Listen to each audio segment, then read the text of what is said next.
Good morning, everyone. These are the Radium Girls. The Radium Girls meticulously painted washdowns with luminous paint containing radium. Seated at long tables, they dipped their fine-dip brushes into small pots of the glowing mixture. To achieve the precision required for the tiny noodles, they were instructed to point their brushes by licking them, ingesting small amounts of the radium with each stroke. This practice, endorsed by their supervisors, was believed to be harmless at the time. Day after day, they repeated this process, unknowingly accumulating dangerous levels of radiation in their bodies as they transformed ordinary wash faces into glowing marbles. As the Radium Girls continued their work, the seamlessly harmless task masked a grave danger. The women would often chat and laugh, unaware of the insidious effects of the radium entering their bodies. Some even painted their nails or teeth with the glowing substance for fun. Revealing in the novelty of their luminous appearance, the factory owners and supervisors, either ignorant of the risk, indifferent, did little to protect the workers.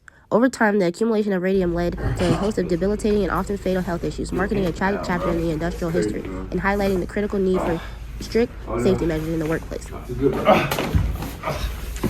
Grayson, no! What happened? Meanwhile, the Radium Girls were desperately looking for answers. After all, they were still being told by their employers that radium was safe and no precautions were ever taken. Their symptoms were either dismissed or misdiagnosed by doctors.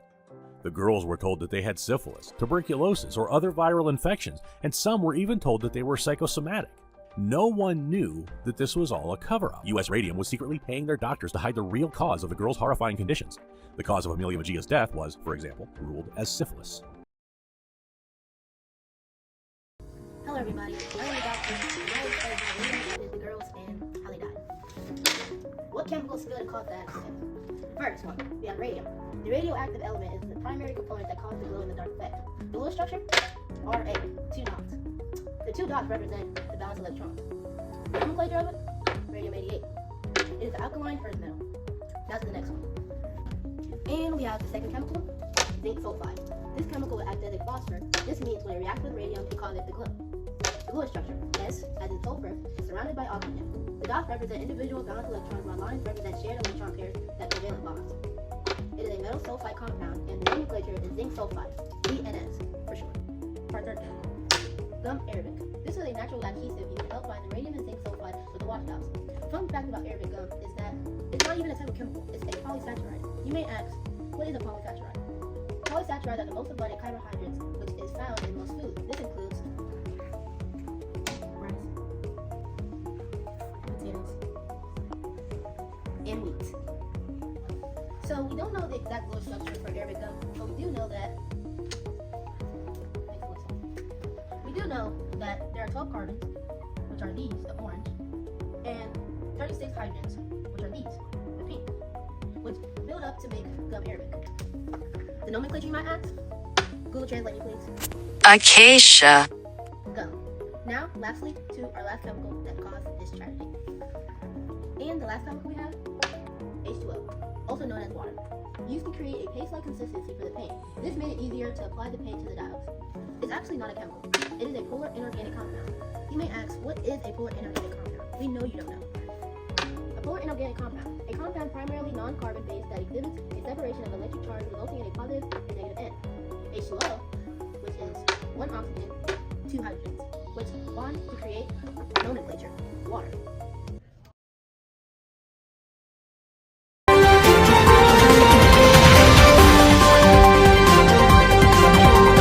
Okay, so what's your name? My name's Brittany. And can you tell me what happened the day of your death? Okay, sure. So basically what happened was I was just doing my job, doing it regular, and I was getting kind of dizzy, just sitting there doing my job. I got stuff on my face, and I didn't like that, okay? Not one bit. And so I went to the doctors, and they told me I had syphilis. And so I was like, all right. But in my head, I was like, this can't be real. You know what I'm saying? So later that day, I started getting like nauseous, dizzy. I started getting like this stuff on my face, and yeah, it just wasn't good for real. So yeah, the symptoms were, well, I got dizzy, my jaw was starting to come loose, everything, man. And, it just wasn't working. I started getting If you were here today, what would you say to the people that told you had syphilis even though you were dying? I hope they burn in. Well, I will start out with saying you're not a good person, and I hope you change your life and get your stuff together. Okay. Thank you for your time. I go. Hello, what's your name? My name's Andrew Dingus Brown. And what is your relations and the victim in the crime? Well, that my little sister you see here. We came out to save the JJ together, and we grew up riding horses and just being little cowboys, cowgirls that we were. Grew up on my dad's farm. My grandpappy, my meemaw, my papaw. Okay. So, did she show any signs of like physical pain or anything like that? Yeah, but the doctor said that she had something like syphilis, so I just thought she was a down dog, dirty hoe.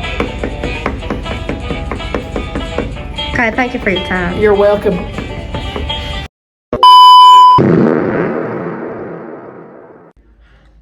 Good afternoon. What is your name?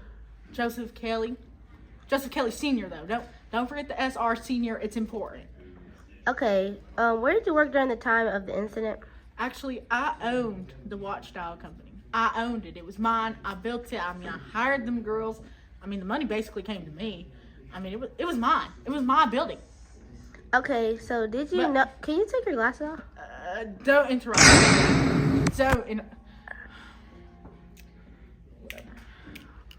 Okay. So, did you know at the time that the radium was affecting the girls in a harmful way? I mean, I did, but money, success. I mean, am I supposed to choose these girls over my money? I mean, no, but I mean, I knew. Was I gonna do anything about it? No, I needed them to make my watch dials and all that. Okay. So, were you like do you have any type of remorse for the girls at least? I mean, honestly, I don't know none of them names. I mean, I seen some of the names on like that newspaper that was saying they were dying because of this radium and whatnot, but heck, do I feel remorse for them? No, but I wish they were here to give me my money. Do you need some tissue? No, I do not. Okay, so, do you know you're going to jail, right? What do you mean? Like, you killed over 1,000 girls. Like, I'm not going to jail. what do you mean you're not going? I'm not going to jail. Stop! Stop!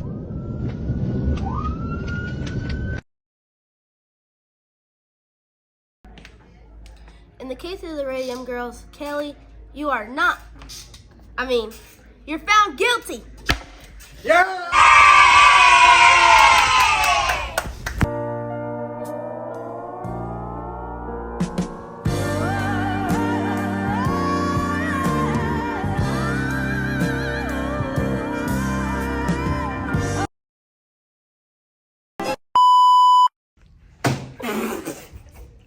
Okay, I can't see her.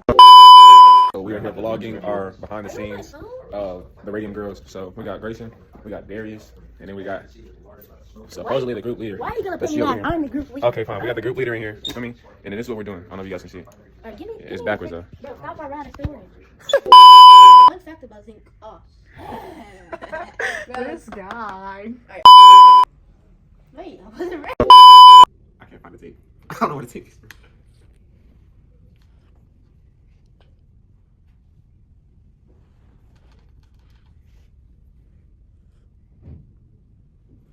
Grayson, find the tape on your face.